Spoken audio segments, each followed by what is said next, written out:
Resolving to conceal my existence from as many people as possible, it was determined by Zintral's government that the facility in which I had woken up, known by them as Toramna Chirk, or Steel Nest in English, would become my home for the foreseeable future. Fortunately, this base already possessed a thriving R&D department, requiring little in the way of renovations to become a new covert capital of technological advancement. Chot's words, not mine. Within just a few days of inviting them, brilliant minds from all across the country flocked to this facility to partake in the secret project. All participants were required to sign an oath of secrecy before even being allowed inside, and those already here were made to undergo a similar process. Reading one of the papers myself, with significant assistance from Vavi, I noted with interest the isolation clause listed therein. Nobody who signed such documents would be allowed to leave these premises until the war's end, and doing so would be prosecuted as treason. Initially, I had predicted that this not-so-fine print would be a major deal-breaker for most of our invitees. However, out of the 23 scientists who'd been invited, only one of them wasn't listed as present on the clipboard I'd been provided. Then again, given how desperate things were on the war front, I suppose it was understandable that they'd jump at any chance to help turn the tides. Perhaps the most complicated issue on display here was that of my own introduction. Vavi and the other scientists worked in tandem with Chot's diplomatic team to draft and script an entrance for me. Too sudden of an introduction might overwhelm them, Holvan told me, but with Zintral embattled in a war of genocide, every day spent preparing them would invite from the enemy unacceptable losses. In the end, a serviceable balance was finally struck in the form of a 3-stop guided tour. First, upon entering the facility and making their way down to the labs, scientists were presented with a variety of blueprints drawn by yours truly. Though I specialized in the aerospace field, mechanical engineering of all sorts was well within my wheelhouse. Diagrams of functional fission reactors, Earth-standard combat jets, and advanced missile systems all featured within this display. As for the technologies I wasn't entirely sure of, my ship's computer contained its own miniature search engine for all things STEM, another artifact left for me by my now long-dead friends back on Earth. This allowed me to include things like penicillin and basic vaccine technology. To the CAFL people, these blueprints and texts alone were a technological treasure trove. However, as I told Chot to inform them, they were just the beginning. The next stop on their trip was meant to answer the obvious question of, where did you get all this? Attendees were shown the pod in which I'd arrived, then organized into groups to take turns checking out its interior, equipped with several security cameras, though, which I was able to observe their individual reactions to the display.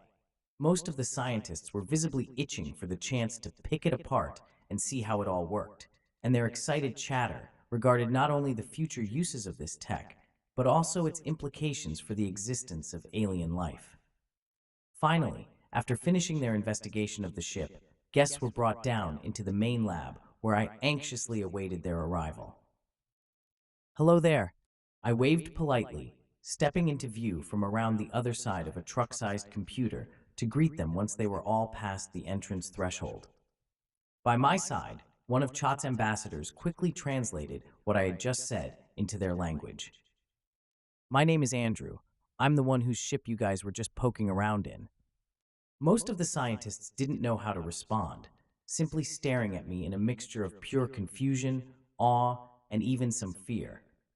One of them appeared to be on the verge of losing consciousness, but was fortunately able to remain amongst us for the time being. Once the initial shock of our guests finally died down, Vavi, who had been serving as a guide throughout their tour, began chirping out the speech she'd prepared and practiced for them. Though I didn't yet entirely understand their language, so many times had we rehearsed this particular moment that I could recite the translation by heart. As you all know, on the 22nd Estria of this year, mere days ago, an unidentified flying object reportedly crashed on the Soki family farm. This artifact, as it turns out, was an extraterrestrial transport vehicle. That cryogenic bay you saw inside the pod was meant to preserve its passenger during the flight. Inside of it, we found what we thought to be the corpse of an alien life form. As it turned out, this ship's sole crew member, named Andrew Malix, was very much alive. Andrew here stands before you as a member of the human species, inhabitants of Earth, the third planet surrounding their home star. He has heard our plight and now wishes to aid us in our efforts to dismantle Providence's burgeoning ethno-state. With the technological advances he has offered to teach us, we may just be able to push back against them and end the Climac War once and for all. Stepping forth to position myself beside Vavi and greeting the bewildered strangers with a bow, I carefully articulated in their language one of the boilerplate lines I myself had rehearsed. Frifina, halvakti torkera threat. Do you have any questions before we get into this? For the longest time, not a single one of the scientists moved a muscle, besides the previously lightheaded one, who by now had truly fainted. Finally, the silence was broken when one of the researchers raised her arm to be called upon.